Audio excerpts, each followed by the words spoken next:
Hello, Problematic Boy here. It's been about 2 weeks since I've uploaded a video. Sorry about that. I think the last one was on how I was going to go, or how I was going Havoc's Berserker Bone Shatter, Berserker Boner. And to conclude on that, it just didn't seem to really work with the Archnemesis mods. It's still, I think, Melee is in an interesting spot with those. So let's talk about what happened in those 2 weeks of time. In those 2 weeks of time, we tried a whole lot of stuff out. My real SSFSC starter ended up being Detonate Dead. Ignite. We played it to 90. Oh, goodness, excuse me. We played it to 95. It worked out really well. We were farming bosses. We had really bad gear. Our amulet was kind of good. It had like T1 dot multi and some life on it. And then we just started experimenting, I started trying different stuff out. Not with crazy gear. We tried an Arch Inquisitor. That didn't really go too well. We did a whole long Totem experiment. Totem Inquisitor experiment, actually. This is a completely separate character where we were trying, Holy Flame Totem. We were trying Purifying Flame. And we were trying Eye of Winter on the totems. Basically, to conclude that experiment, I will say do not go Holy Flame Totem Inquisitor, but maybe if with enough gear investment, Purifying Flame Totem, kind of good. And then if you're playing Eye of Winter Totem, just be a Hierophant or something, I think is the way to go with that. But yeah, Inquisitor Totems, I feel like it's like a small niche, but it kind of can work. And then I was trying to make self-cast Eye of Winter work as an Elementalist. Probably Inquisitor is best for that. I think, Ratha did that for a while and it seemed fine. It's a tornado build, And now we made this character and we migrated to trade. So what's this character? This is sort of like going to be like a build overview. This is not a guide. This is not a recommendation to play this build, especially if you're newer. But I'll say that this build is fairly cheap, or has been cheap for me so far. I've spent less than 5 Exalted Orbs on it and trade, and it's, doing red maps. Now, when I say doing red maps, it's not doing out red maps. Let's be very clear about the parameters that we're setting here. It's not doing out red maps. It's doing qualityed, mostly white red maps. I'm talking T15s, T16s, okay? Like these, and sometimes blue. Like, I would do this Colonnade, even though it has a damage mod on it. But the damage mod is kind of iffy. Like, sometimes we just fall over. So this is an auto bomber. I don't know how other people are building the auto bombers, because I haven't checked, so maybe this is screwy, but we're just throwing a bunch of res on our gear. We're using Annihilating Light, 5-link with Arc to help with clear. And then we have a 6-link Herald of Thunder that is just doing all the things. We do have a Storm Secret. Now, I like having... Honestly, before I got Recoup on the build, it was pretty impossible to map with.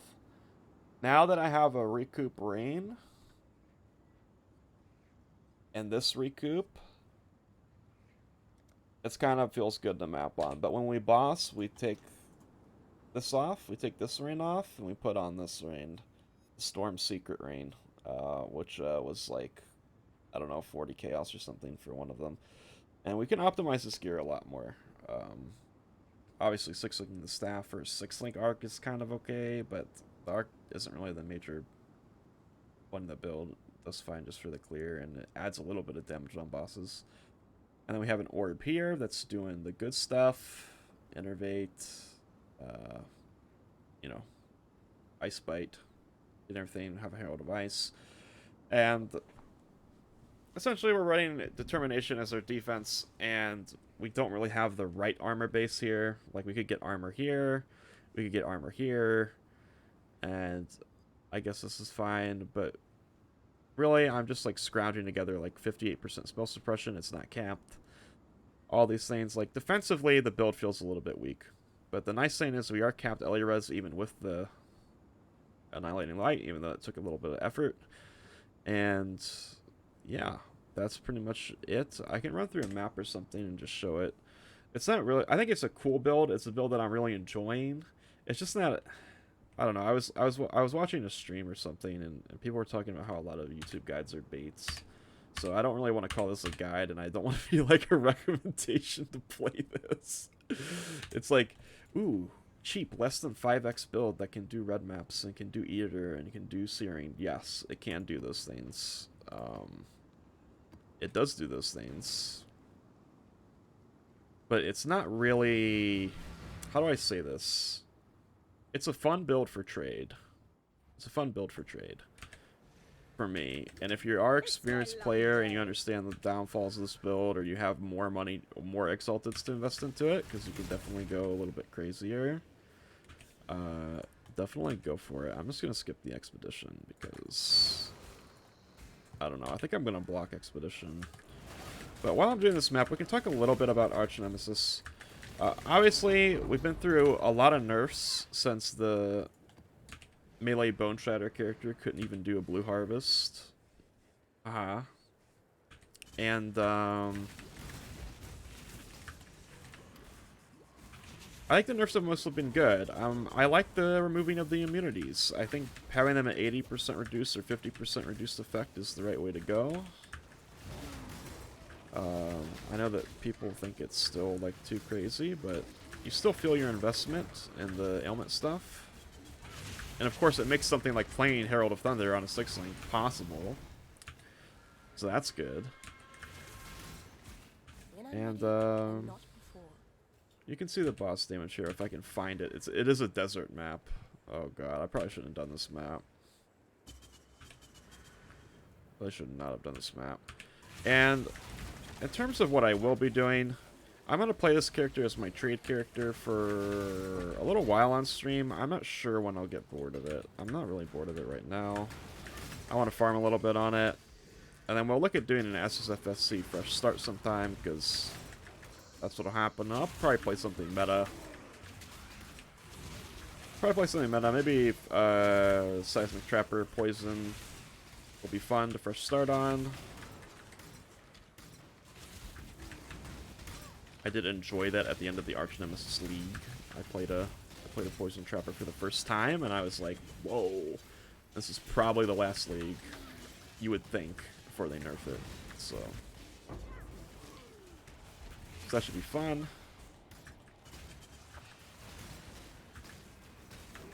Let's see, my Herald of Thunder is hitting. Does a pretty decent amount of damage. I need more mana. When it hits the boss. Overall, I just thought Annihilating Light was a cool weapon, and I wanted to build around it. I think the super juice version of this build is probably using Omni. Probably. But I can show that, you know, you don't need Omni. Like, this is a tier 15 map. It's wide, of course, but kills the boss just fine. Get out of here. And yeah. Other than that, that's our little update. What am I up to? Like, the thesis of this video is basically, hey, here's a cool build that I'm enjoying, and it's pretty cheap. I mean, helmet base was 5C. This was like a 20-something, maybe 30-something C amulet. 10C rain, 5C rain, 5C boots. You know, I think these gloves are actually 20C or something. The belt was maybe 20C. This was 25C. I mean, the cluster up here is 50C. I don't know how much the large cluster is because I self-crafted it. I self-crafted this one as well, so I don't know. Thread of Hope was like 20C. Try to get a -10 one, though, instead of a -12. I think it was like 40C, actually. I don't really know. And then Doriani Jewel self-farmed, so I don't know. I still farm a lot of stuff, and I had a lot of stuff from SSF that I ported over. So yeah, just a nice little, let's see here. What are we running at? Little 10-minute video here. Just do a little update. I'm hoping they do something very radical with Archnemesis, though, as far as changes go. Either, like, I don't know, just removing it and giving a stat buff to the rares and magic monsters and having some other sort of unique mechanic would be fun. Or maybe making the Archnemesis rarer and having regular rare monsters again, and then you find an Archnemesis monster and it drops the rewards. That would be cool too. But I don't know. I'm not a game designer. I do think, however, that the round of nerfs have been very necessary and have made the game a whole lot better. Um, yeah, so if you're interested in the build and you have any questions, just leave them in the comments below. Thanks. I will see you next time.